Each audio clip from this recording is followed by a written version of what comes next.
আসসালামু আলাইকুম। রাঙামাটি কক্সবাজার টেকনাফ ভ্রমণের ৩ নম্বর পর্বে আপনাদের সবাইকে স্বাগতম। আশা করছি সবাই ভালো আছেন, সুস্থ আছেন। আমরা এখন রাঙামাটি ছেড়ে কক্সবাজারের উদ্দেশ্যে যাত্রা করছি। আমরা রাঙামাটিতে এসেছিলাম গতকাল। এসে কর্ণফুলী নদীর পাশে ক্যাম্পিং করেছিলাম। সকালে রওনা দিয়েছিলাম ঝুলন্ত ব্রিজ দেখার উদ্দেশ্যে। ঝুলন্ত ব্রিজ যেমন তেমন, কিন্তু ঝুলন্ত ব্রিজে যাওয়ার রাস্তাটা ছিল অসাধারণ। কাপ্তাই নতুন বাজার থেকে আসাম বস্তি হয়ে ঝুলন্ত ব্রিজে যাওয়ার রাস্তার এক পাশে পাহাড় আর অন্য পাশে কাপ্তাই লেকের নীল পানি। কি যে সুন্দর আর কি যে অপূর্ব অনুভূতি, তা ভাষায় বলে প্রকাশ করা যাবে না। দেখে মনে হয় যেন আকাশের মেঘ পানিতে নেমে এসেছে। যারা বাইকে ভ্রমণ করেন আর কখনো ওই রাস্তায় যাননি, তাদের জন্য বলছি, অন্তত একবার হলেও ওই রাস্তাটাই ঘুরতে যাবেন। ক্যামেরায় ধারণ করা দৃশ্য দেখে সৌন্দর্যের গভীরতা অনুভব করা সম্ভব না। যখন আপনি কোনো জায়গায় সশরীরে উপস্থিত থাকবেন, যখন সেই জায়গার প্রকৃতি, বাতাস, শব্দ আপনাকে স্পর্শ করবে, শুধু তখনই আপনি সেই জায়গার সৌন্দর্যের গভীরতাটা অনুভব করতে পারবেন।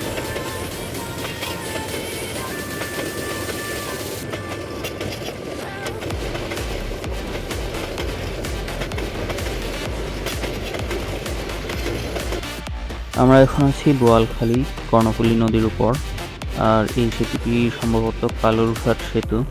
ট্রেন আর গাড়ি চলাচলের জন্য একটাই সেতু, একই রাস্তা। আর এই অভিজ্ঞতাটাও প্রথম। খুবই সরু একটি সেতু, এখানে গাড়ি ক্রসিং হতে আসলে কষ্টই হয়।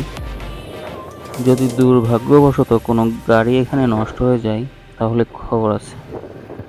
মাঝে মাঝে আবার কিছু দাঁড়ানোর জায়গা আছে। কোনো অসুবিধা হলে বা অন্য কোনো গাড়িকে সাইড দিতে হলে এই জায়গাগুলো ব্যবহার করা যায়।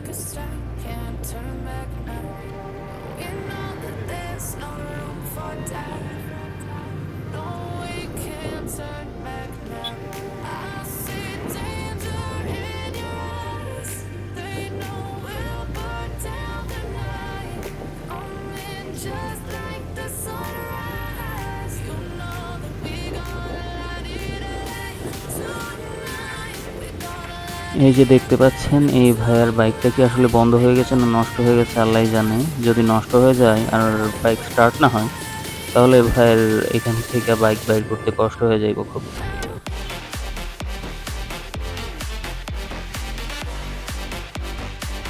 কক্সবাজারে আগে অনেকবারই আসছি, তবে এই সেতু কখনো পার হয় নাই। আহ, রাঙামাটি হতে এদিক দিয়ে হয়তো শর্টকাট, তাই গুগল আমাদেরকে এদিক দিয়েই নিয়ে আসছে। এখন আছি কক্সবাজারের রাস্তায়। কিছুটা সময় নষ্ট হওয়ার কারণে আমাদের দেরি হয়ে গেছে, তবুও চেষ্টা করব যেন দিনের আলো থাকতে থাকতে আমরা কক্সবাজারে পৌঁছাতে পারি। খুব বেশি রাশ ড্রাইভ করব না, কারণ আমরা দুইজনেই বেশ ভালো পরিমাণে ক্লান্ত। আমার আগের ভিডিওটা দেখলে আপনারা জানতে পারবেন গতকাল রাতে যে ভয়ঙ্কর অভিজ্ঞতা হয়েছিল, তার জন্য আমরা দুইজনের কেউই ভালো করে ঘুমাতে পারি নাই।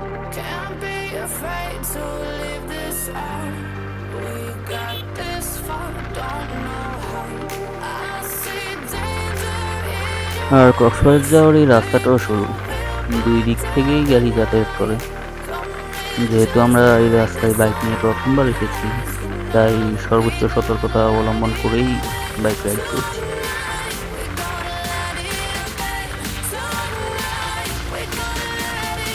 দিনের অবস্থাও খারাপ, বৃষ্টি হতে পারে, আর কিছুক্ষণ পর সন্ধ্যাও হয়ে যাবে।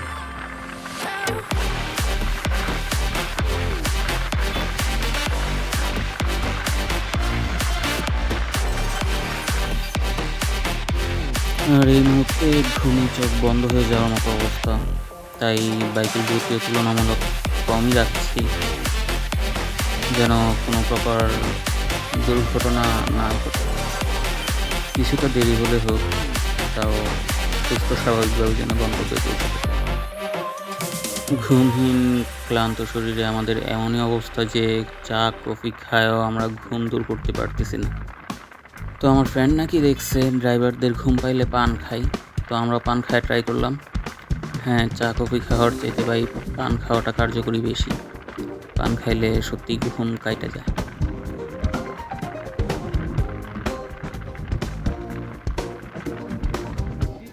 তো যাক, অনেক কি বলবো, কষ্টযুদ্ধের পর চলে আসলাম কক্সবাজার।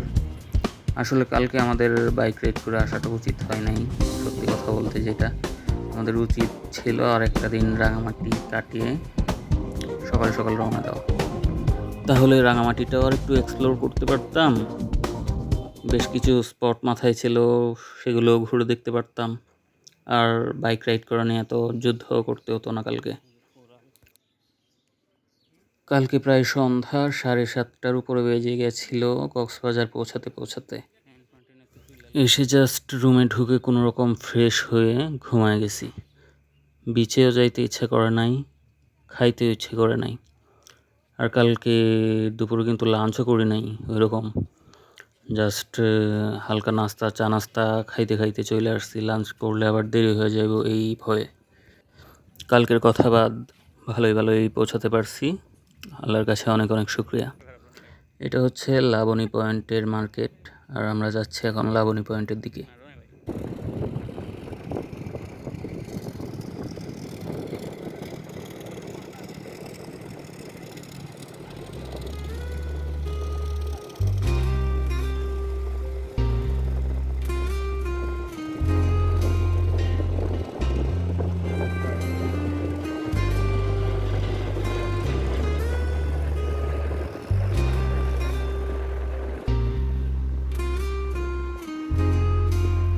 এইবার নিয়ে কক্সবাজারে সম্ভবত আমার 7ম বা 8ম ভ্রমণ এটা। আর আমি নির্দ্বিধায় বলতে পারি যে এইবারের ওয়েদারটা সবচাইতে বেস্ট। এর আগে আমি এরকম নীল ওয়েদার আর কখনোই পাই নাই।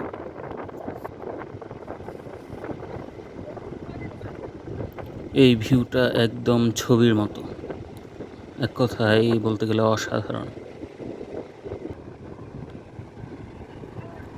সাগরের পানি দেখতে পাচ্ছেন অনেকটা দূরে চলে গেছে। এখন সম্ভবত ভাটার সময় চলছে, আর পানি সরে যাওয়াতে এখানে বালির উপরে অসংখ্য ঝিনুক পড়ে আছে দেখা যাচ্ছে। এগুলো কুড়িয়ে নিয়ে গিয়ে বিভিন্ন ধরনের জিনিসপত্র বানায়। ভাটার কারণে সাগরের পানি নিচে নেমে গেছে, আর ভেজা বালিতে পানির হালকা আবরণ তৈরি হয়েছে, যেখানে আয়নার মতো আকাশের প্রতিফলন ঘটছে। আর এইটা কি ঘোড়া চলে আসছে সামনে, ঘোড়ায় উঠে নাই কখনো, কেমন জানি লাগে উঠলে আল্লাহ জানে। এইবার ভ্রমণে আইসা মনে হয় কক্সবাজারের আসল সৌন্দর্য দেখতে পাইছি। এর আগে এমনও হয়েছে যে 4 দিনের ভ্রমণে 3 দিনই বৃষ্টির জন্য হোটেলের ভিতরে কাটাইতে হয়েছে। এই যে মাঝে মাঝে এরকম বড় কিছু ঢেউ এসে বালিগুলো আবার ভিজিয়ে রেখে যায়, যার কারণে বালির উপরে পানির আবরণটা বজায় থাকে, আর এইরকম অসাধারণ অপূর্ব দৃশ্যের তৈরি হয়। দেখেন, দেখলে মনে হচ্ছে যেন আকাশ এসে সাগরে মিশে গেছে। অস্থির অস্থির।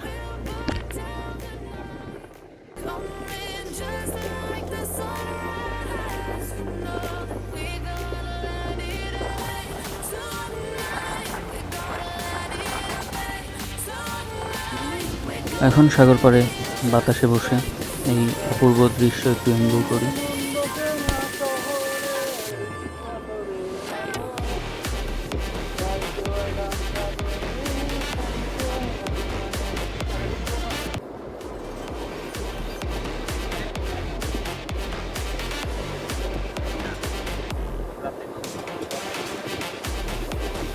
আয়সা বসতে বসতেই পিছে 2টা চলে আসছে, মাসাজ করে দিতে হবে কিনা জিজ্ঞেস করার জন্য।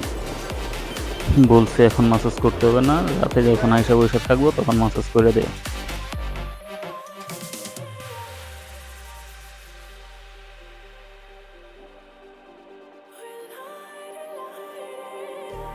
Just like a spark that's breaking out. Can't make a stop, can't turn back now. We know that there's no room for doubt. No way. ভাই আপনার কষ্টটা আবার বলেন।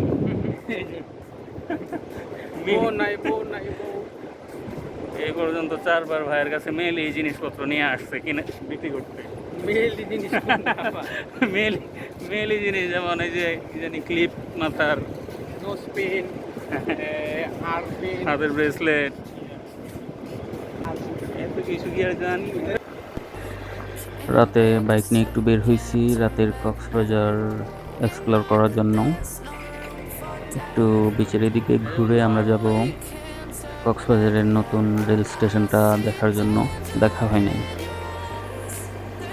সকালে সম্ভবত 11টার পরে উঠছি ঘুম থেকে ওইটা নাস্তা করে বিচে গেছিলাম একটু, আর বিচ থেকে আইসা সারাদিনই ঘুমাইছি।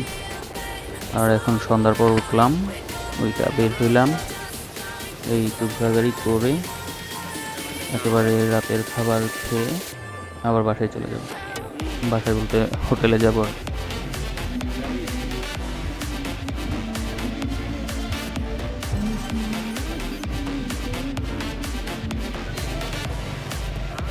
নতুন একটা রেস্টুরেন্ট ট্রাই করি। আর কি জানি শুনতেছি নিম্নচাপ নাকি লঘুচাপ বিরাজ করতেছে, ঘূর্ণিঝড় আসতেছে। দেখি টেকনাফ যাওয়ার ইচ্ছা আছে কালকে, যদি ওয়েদার ভালো থাকে তাহলে টেকনাফ ঘুরে আসবো।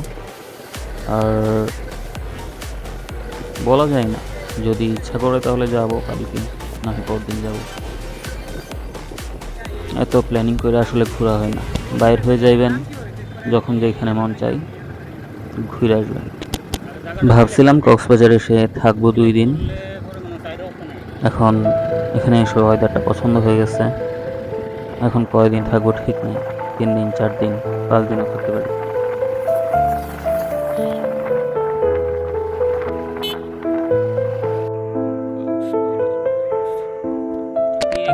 স্টেশন দেখতে এসে একটু হতাশই হইলাম। স্টেশন বন্ধ, ভিতরে যাওয়া যাবে না, যখন ট্রেন আসবে তখন খুলবে। এখন আমরা স্টেশনের সামনে পার্কিংয়ে দাঁড়ায় আছি। পার্কিংয়ে শত শত লাইট জ্বলতেছে, কিন্তু স্টেশনের ভিতরে অন্ধকার। স্টেশনের ভিতরে গেটে এরকম কিছু লাইটের ব্যবস্থা করা থাকলে স্টেশনটাও একটু সুন্দর দেখা যাইতো আর কি।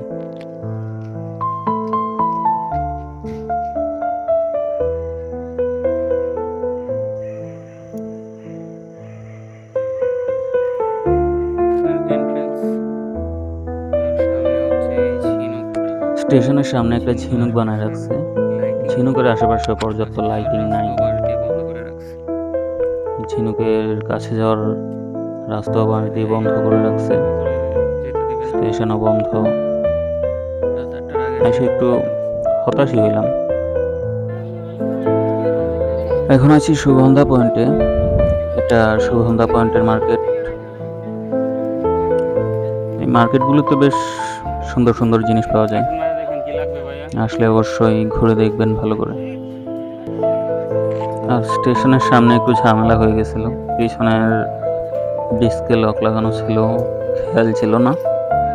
গাড়ি টান দিয়েছিল, লক টক ভাঙ্গা এমন অবস্থা হয়ে আটকাইছে, হাতুড়ি দিয়া বাড়ি দিয়া দিয়া খুলতে হয়েছে। খোলার সময় তো আরেক ভাই আসছে এলাকার, বলতেছে কি করেন আপনারা, কার গাড়ি, চাবি কই। মানে এক প্রকার চুরি সাজে গেছিলাম ওইখানে। পরে পরিস্থিতি বুঝতে পারলে ওই ভাই তালা খুলে দিছে। ওই ভাই সম্ভবত কোনো একটা কারখানার টেকনিশিয়ান, তো উনি সহজেই খুলে দিতে পারছে। আর আমাদের অবস্থা দেখে ওইখানে অটো নিয়ে ঘুরতেছিল 2টা ছোট ভাই, ওরা রিক্সা নিয়ে গিয়ে হাতুড়ি আইনা দিছে আমাদের। ওই বড় ভাই আর ওই ছোট ভাই দুইটাকে অসংখ্য ধন্যবাদ জানাই। ওদের সাহায্য ছাড়া হয়তো আমার অন্য গাড়িতে উঠায় বাইক নিয়ে গ্যারেজে যাইতে হতো।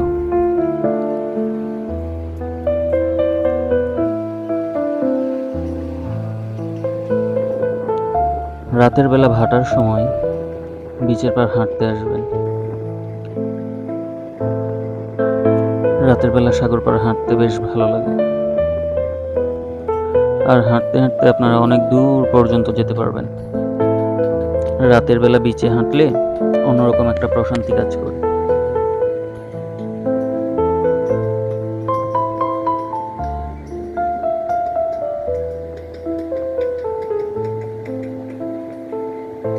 সাগর পাড়ে এসে বৃষ্টিতে ভিজে, বৃষ্টি শুরু হয়ে গেছে।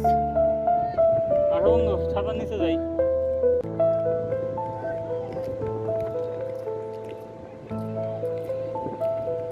এই সাগর পাড়ে আইসাই আমার মাতাল মাতাল লাগে, এই রূপ দেখিয়া মন পিঞ্জরাই সুখের পঙ্খী ডাকে। পারতাম যদি থাইকা যাইতে এই সাগরের পারে, ঝিনুক মালা গাইথা কাটাই দিতাম জীবনটারে। আমার মন বসে না কক্সবাজারের গল্প এই পর্যন্তই। পাথরের নগরে। পরবর্তী ভিডিও হবে কক্সবাজার টু টেকনাফ পর্যন্ত। সবাই ভালো থাকবেন, দোয়া করবেন, লাইক, কমেন্ট, শেয়ার, সাবস্ক্রাইব সব কিছু করে দিবেন।